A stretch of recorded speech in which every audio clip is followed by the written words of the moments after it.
टिहरी गढ़वाल के चौरा स्थित हेमवती नंदन बोगड़ा गढ़वाल केंद्रीय विश्वविद्यालय में धरोहर संवाद 2025 कार्यक्रम आयोजित किया गया। इस कार्यक्रम का शुभारंभ प्रदेश के शिक्षा मंत्री डॉक्टर धन सिंह रावत ने किया। आयोजन में उत्तराखंड के शिल्प, पारंपरिक मेले, धार्मिक यात्राएं, नौले धारे और रामलीलाओं को धरोहर घोषित करने का प्रस्ताव सरकार को सौंपा गया। शिक्षा मंत्री डॉक्टर धन सिंह रावत ने बताया कि सरकार ढोल दमाऊ वादकों को निःशुल्क वाद्य यंत्र दे रही है। धरोहर न्यास बीते 3 वर्षों से प्रदेश की सांस्कृतिक धरोहरों के संरक्षण में कार्यरत है। कार्यक्रम में पुस्तक कुंभ का भी आयोजन हुआ। यह आयोजन लोक संस्कृति के संरक्षण और संवर्धन की दिशा में एक महत्वपूर्ण प्रयास रहा। धरोहर संवाद 2025 में वरिष्ठ ढोल वादक मोहन राम अपने पुत्र और पौत्र के साथ शामिल हुए। उन्होंने कहा कि 7 पीढ़ियों से यह कला परंपरा निभा रहे हैं और इसे अगली पीढ़ी को भी सौंपना चाहते हैं। उन्होंने बताया कि इसी कला के कारण उन्हें चारधाम यात्रा में आमंत्रित किया जाता है। अपनी धरोहर न्यास के जितने पदाधिकारी हैं उनको राज्य सरकार की ओर से, गढ़वाल विश्वविद्यालय की ओर से और अपनी ओर से बहुत बधाई दे रहा हूँ कि वो उत्तराखंड की संस्कृति पे, उत्तराखंड की परंपराओं पे, उत्तराखंड की विरासत पे, उत्तराखंड की जो हमारे विरासत है उस पर बहुत अच्छा काम कर रहे हैं। और आज उनका यहाँ पे 2 दिन का कार्यक्रम चल रहा है। आज उन्होंने मुझे भी यहाँ पे बुलाया था और मुझे बड़ी खुशी है कि उन्होंने पूरे प्रदेश में एक गोलजू यात्रा का एक अभिनव प्रयोग किया है। हमारे जितने मंदिर हैं, हमारे जितने जागर परंपराएं हैं, हमारे जितने जो है धरोहर हैं, उनके संरक्षण के लिए उनकी संस्था बहुत अच्छा काम कर रही है। और यू कॉस्ट के माध्यम से, हमारी राज्य सरकार के माध्यम से जो भी उनके सुझाव हैं, उनके 10 सुझाव हमको दिए उन्हें शिक्षा विभाग के लिए, और मैं निश्चित रूप से उनके सुझावों को शिक्षा विभाग में अमल जरूर करूँ। का है कि जो हमारे ढोल दमाऊ और मुसलबाज की परंपरा थी, पहले हर शादी विवाह में जो है जो भी वाद्य यंत्र होता था वो लोकली होता था। हम लोगों ने ये भी किया है कि जितने भी हमारे ढोल दमाऊ बजाने वाले लोग हैं या जो उस कला को जानते हैं, उनको निःशुल्क हम उन ढोल दमाऊ और मुसलबाज भी दे रहे हैं सरकार की ओर से।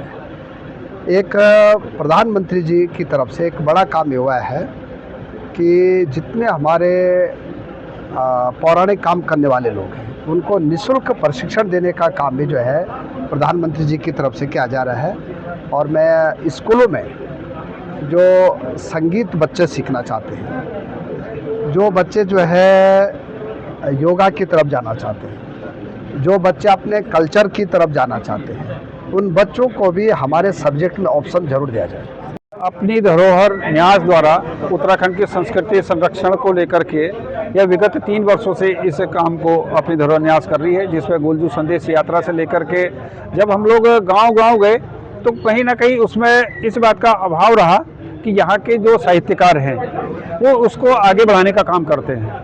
तो हमने उस यात्रा के बाद में, उस बैठकों के बाद में, अधिवेशनों के और प्रवासी सम्मेलनों के बाद में हमने 3 सालों में ये पाया कि एक प्रबुद्ध लोगों का सम्मेलन होना चाहिए और उस सम्मेलन में जो भी निष्कर्ष निकलेगा उसके बाद उसको हम धरातल पे उतारेंगे। जैसे अभी आप लोगों ने देखा कि जिन्होंने स्मृति चिन्ह बनाया है वो गाँव में रह करके इस काम को वो करते हैं।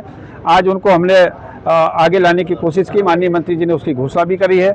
हमारे टिहरी बांध परियोजना के अधिशासी निदेशक है, उन्होंने भी उसको सराहना करते हुए आगे को उसको प्रमोट करने का काम किया है।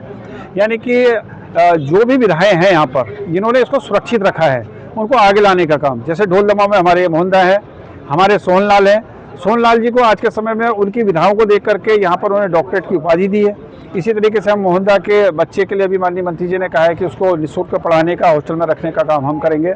मैं संस्था को ढेर सारी बधाई देता हूँ। निश्चित तौर पर अपनी धरोहर को बचाने के लिए जो हमने पहल की है, निश्चित तौर पर आपने देखा, मैं कह सकता हूँ कि वाद्य यंत्र आप देख लीजिए, हम भी राजनीतिक क्षेत्र के व्यक्ति हैं, हम भी अगर किसी कार्यक्रम में जाते हैं तो 2 या 3 दिन बाद भी किसी गांव के, हमारे गांव में दूसरे गांव से मंगाते हैं। तो आज आवश्यकता है इसको रोजगार के रूप में लेने की, आज आवश्यकता है इसके प्रचार प्रसार हमारी सरकार जो कर रही है। और निश्चित तौर पर जो है, जैसे माननीय मंत्री जी ने कहा कि ये ढोल दमाऊ की जो विधा, जो म्यूजिक जो बच्चे सीखेंगे उनको सिखाने का काम करेंगे। और वास्तव में हमारी मूल जड़ यही है, हमारी मूल आवश्यकता यही है। और आने वाले समय आप देखिए कि आज तो टेलीकॉम का, डिजिटल का ज़माना चल गया है, आज टेलीफोन का ज़माना है। लोग कहते हैं, लोग कहते थे बारात कहाँ पहुँची, ढोल वाला जो ढोल बजाता था तो लोग कहते हैं बारात उस खाल में चल रही है, जब ढोल दूसरी ताल मारता लोग फलाने गदरे में चल रही। तो आप देख लीजिए उस ज़माने में एक जो है संचार का काम भी ढोल दमाऊ करते थे, वाद्य यंत्र जैसे बजता था और वैसी जो है हमको संकेत मिलते थे। तो निश्चित तौर पर हमारी सरकार, माननीय मंत्री जी इसको आगे बढ़ाने का काम करें तो आने वाले समय इसके अच्छे परिणाम होंगे। इसको हम स्वरोजगार के रूप में भी अपनाने का पूरा काम करेंगे। अब ऐसा है, ये हमारी परंपरा की रिवाज है, हम बचपन से यही काम करते रहते हैं। बचपन से ये काम करते हैं। मेरा ये लड़का है, ये भांजा है, वो छोटा वाला नाती है, ये नाती है मेरा। मैं इस पीढ़ी में खुश रहता हूँ। जब से मैं ये अपनी धरोहर में जोड़ा तब से मेरा ठीक हुआ है। सारे उत्तराखंड में चारधाम यात्रा में मुझे बुलाया जाता है। ये ढोल दमाओ, ये दो बड़ी चीज़ है। ये ढोल दमाओ ये लुप्त हो रहा है। ये बड़ी देवी देवताओं के वहाँ बसता है। ये खाकर बनते हैं, ये इसका जीवर होता है, ये दमुआ बनते हैं, इनका जोड़ा होता है। इसलिए हम इस धरोहर को आगे बनाने के चक्कर में है, लेकिन सरकार हमारी तरफ कोई नहीं देखती है। मेरे पास 12 ढोल हैं, 24 दमुआ है, उसको रखने के लिए जगह नहीं है। ये नहीं है खाल ढोने के लिए पैसे नहीं। मैं गरीब आदमी हूँ। मैंने बचपन से ढोल पे काम किया, तो मेरा जो जीवन का रास्ता है वो भुवनेश्वरी महिला आश्रम है, जिन्होंने हमें ये प्रेरणा का स्रोत दिया कि वहाँ पे एक वर्कशॉप किया कि ढोली रहेगा, ढोल बजेगा। तो वहाँ पे भी कई लोग बुद्धिजीवी आए ढोल दमाओं के बारे में कहने के लिए। तो वहाँ पे एक ऐसा सम्मेलन हुआ, ढोली रहेगा, ढोल बजेगा।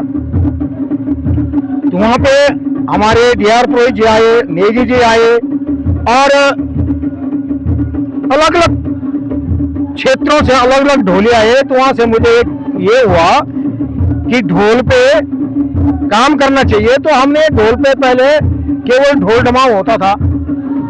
उनके बाद हमने वहाँ से जो हमने सीखा, तो हमने 4 लोग या 5 लोगों की ढोल दमाओ मसक बीन नरसिंगा ये टीम तैयार की। तो ये काम आगे बढ़ा। काम सीधे सीधे व्यवसाय पे चला गया। कहीं शादी में, कहीं ब्याह में, कहीं चूड़ाकर्म में। इस तरह हमारी टीम को फायदा भी मिला और काम धीरे धीरे आगे बढ़ रहा था। फिर और बच्चे भी जुड़ गए इसमें। तो जब बच्चे जुड़े तो कोई अब देहरादून में काम कर रहा है और कोई दिल्ली में काम कर रहा है ढोल पे। पर ढोल के तालों पे फिर थोड़ा काम किया उन लोगों ने कि ढोल के ताल क्या होते हैं, बड़ाई क्या होता है, मंगल बड़ाई क्या होता है, शब्द क्या होता है, मंडाण का ताल क्या होता है। तो इसमें हम लोगों ने सब मिलके ये काम किया और आज ये यहाँ तक बढ़ गया कि लोग अब ब्याह शादी में बैंड नहीं बुला रहे हैं। और ये काम मैंने सोच के तब किया था जब मैं होटल में था दुबई, और मैंने वहाँ पे देखा कि कोई टूरिस्ट गढ़वाल में आता था तो उसको हम चीड़ के पेड़ के छिंचलो होते हैं, फूल उसको देते थे। तो मेरे दिमाग में आया था कि कुछ नया करना है और उत्तराखंड संबंधित करना, जो अपनी संस्कृति से संबंधित हो। तो तब जाके मैंने ढोल दमा बनाए थे। और मैं सच माने तो मैं किसी मंदिर संतरी को अपने तरफ से कभी नहीं देता हूँ, क्योंकि अगर हम ऐसे देने लगे हम खाएंगे क्या। इसलिए हम विभाग मंगाता है या कार्यक्रम संयोजक होता है वो मंगाते हैं, और ये इतना सौभाग्य कि वो हमारे हाथों से उनको दिलाते हैं। जी, मंत्री जी कह रहे थे कि ढोल दमाओ शहरों में बज रहे हैं, गाँव में नहीं बज रहे हैं। इसका मुख्य कारण क्या है कि गांव में उनको वो सम्मान नहीं मिलता है। मुख्य बात क्या, सम्मान नहीं है। अब नीचे हैं तो बुफे में खाना खा रहे, सब कुछ करे, कोई पता नहीं, लेकिन यहाँ पे गांव में सम्मान नहीं मिलता है। रही जैसे उत्पादों की बात जो हम बनाते हैं, उसका क्या है कि बाजारी करना नहीं है। बोलने को तो बोल लेते हैं, लेकिन हमारे लिए अभी बोले कि देहरादून में एक शॉप नहीं है, हम रखेंगे कहाँ अपना सामान, तो बेचने के लिए दुकान होनी बहुत ज़रूरी है। ये मांग हम सरकार से कभी से कर रहे हैं। हाँ, ये ऐसा है कि जैसे जैसे कार्यक्रम में आते हैं, भव्य कार्यक्रमों में आता हूँ, तो यहाँ पे ये फ़ायदा मिलता है कि जो लोगों से जुड़ता हूँ और उनसे एक पहचान होती है। तो कार्यक्रमों में बड़े बड़े लोग आते हैं तो वो लेते हैं, ऐसी बात नहीं, लेते हैं, अच्छे अच्छे ऑर्डर करते हैं। टिहरी गढ़वाल के देवप्रयाग विधानसभा क्षेत्र में इस शक्ति संवाद सत्र में विभिन्न क्षेत्रों में सक्रिय महिलाओं की ओर से अपने अनुभव साझा किए गए। कार्यक्रम का संचालन करते हुए प्रोफेसर गुड्डी बिष्ट पवार ने कहा कि मैं एक संयुक्त परिवार से आती हूं। जब हमारा पूरा परिवार एकत्रित होता है तो हमारे परिवार के लोगों की संख्या 70 होती है। वहीं इस आयोजन को लेकर प्रोफेसर गुड्डी बिष्ट पवार ने कहा कि ये एक ऐसा आयोजन है जो अपनी संस्कृति के संरक्षण की समझ को विकसित करता है।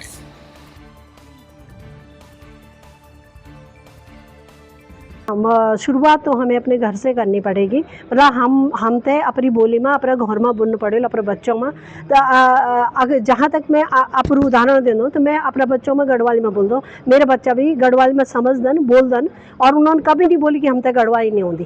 तो मेरे बहुत बड़ू उद्देश्य रहे कि मैं अपने बच्चों तई जो मेरे बच्चा घर में गढ़वाली में बोलने छन वो हर जगह गढ़वाली में बोलो और गढ़वाली में जानो अपनी बोली और भाषा को संरक्षण करूँ ताकि वो जान सको ना हमारी जड़ क्या है। तो इसी बोली को बचाने के लिए ये सब प्रयास किया जा रहा है जो ये कार्यक्रम पूरा हो रहा है और ये बचना ही चाहिए क्योंकि जब भाषा मरेगी तो हम परतंत्र होंगे और भाषा हमारी जड़ है और हमारी बोली से ही हमारी भाषा बनती है। तो वही हमारी जो मातृभाषा है वो आगे आनी ही चाहिए, हमारे बच्चों तक उसे पहुंचना ही चाहिए। जी पहले तो मैं धन्यवाद करूंगी भट्ट जी का कि उन्होंने यहाँ पे मुझे धरोहर जो न्यास है यहाँ पे मुझे बुलाया इस प्रोग्राम में। ये बहुत अच्छा है और हमारी जो संस्कृति को और हमारी संस्कृति और जो हमारी धार्मिक जो हमारी परंपरा है उनको आगे संरक्षण करना और आगे की पीढ़ी के लिए रखना, तो ये बहुत बड़ी बात है और बहुत अच्छे कार्य कर रहे हैं। तो इसमें मैं बहुत सफल यहाँ पे कार्यक्रम रहा। मैं बहुत धन्यवाद और भट्ट जी का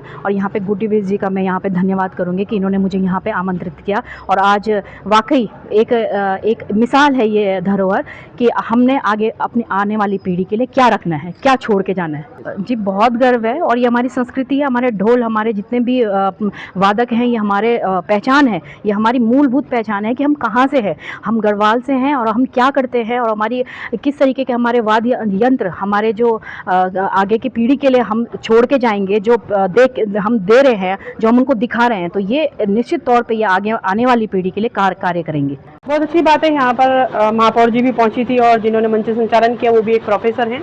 बहुत अच्छा लगा, हमें तो ये अच्छा लगा कि हमने इतनी बुद्धिजीवी महिलाओं के साथ आज बैठ करके यहाँ पर जो संवाद हुआ है और पुरुष वर्ग ने भी उसे सुना है, तो एक अनुभव और एक बहुत शिक्षा, एक ज्ञान जो हम लोग यहाँ से सीख के जा रहे हैं। क्योंकि हम लोग भी घरेलू महिलाएं हैं, बहुत बाहर भी जाते हैं तो अपने घर पे काम करते हैं, लेकिन यहाँ आकर के काफ़ी धरोहर ने हमें बहुत कुछ सीखने को मिला है यहाँ पर। बिल्कुल ये बात तो बिल्कुल है, जैसे अभी आपने कहा बोली भाषा का भी बताया आपने, जैसे तो हम लोग कहते हैं कि कथनी और करनी में अंतर होता है। कहने को तो हमको आदेश हो जाते हैं कि आप इसको करिए, इस संस्कृति के जरिए इस बोली भाषा को आगे ले जाइए, लेकिन उसको ले जाने के लिए एक माध्यम तो चाहिए। आप अगर एक ही आदमी को कहेंगे, एक शिक्षक को ड्यूटी दे दी जाती है कि जनगणना भी वही करे, मतगणना भी वही करे और हर चीज़ में BLO भी वही बने और हर चीज़ को वही संभाले, तो ये संभव नहीं हो पाता है। जिस तरह से एक विषय का विशेषज्ञ अगर आप रखेंगे तो वो उस पर बहुत अच्छी तरह से काम करेगा। आपने देखा होगा, यूनिवर्सिटियों में देखा होगा आपने, लैंग्वेज के कोर्स चलते हैं, फ्रेंच, जैपनीज वगैरह, तो वो उसी पर हमारे जो गाइड की आप बात कर रहे हैं, तो गाइड उसी तौर से चलता है, उसमें उसको समझाता है। अगर यहाँ के उत्तराखंड के लोग भी अगर इस चीज़ को करेंगे तो वो भी अपनी बोली भाषा में वहाँ से कई चीज़ों को अपने अनुवाद के, अपने बात के जरिए समझा सकेंगे। जहाँ तक हमारा है तो शासन प्रशासन से अगर ये मदद मिलती है कि पद सृजित कर दिया जाए तो इस पर बहुत अच्छा काम किया जा सकता है। मैं बहुत धन्यवाद करना चाहूँगी विजय भट्ट भाई साहब जी का, जिन्होंने धरोहर संवाद का जो है एक कार्यक्रम रखा महिलाओं के लिए।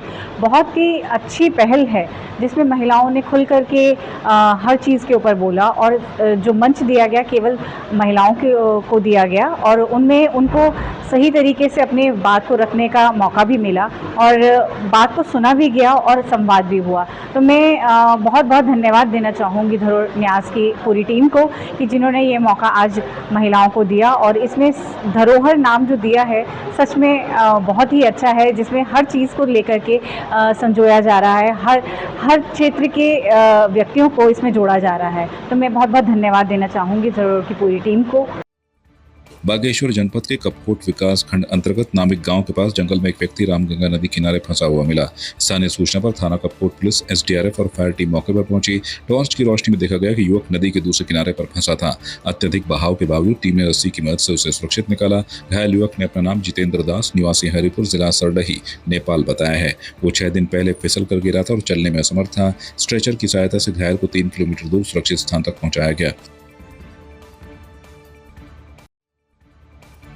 भारतीय प्रशासनिक सेवा के वरिष्ठ अधिकारी स्वाति एस भदौरिया ने पौड़ी जिले के नवनियुक्त जिलाधिकारी के रूप में विधिवत कार्यभार ग्रहण कर लिया है। उन्हें कोषागार से डबल लॉक में पहुंचकर संबंधित पंजिकाओं का अवलोकन किया और औपचारिक रूप से पदभार संभाला।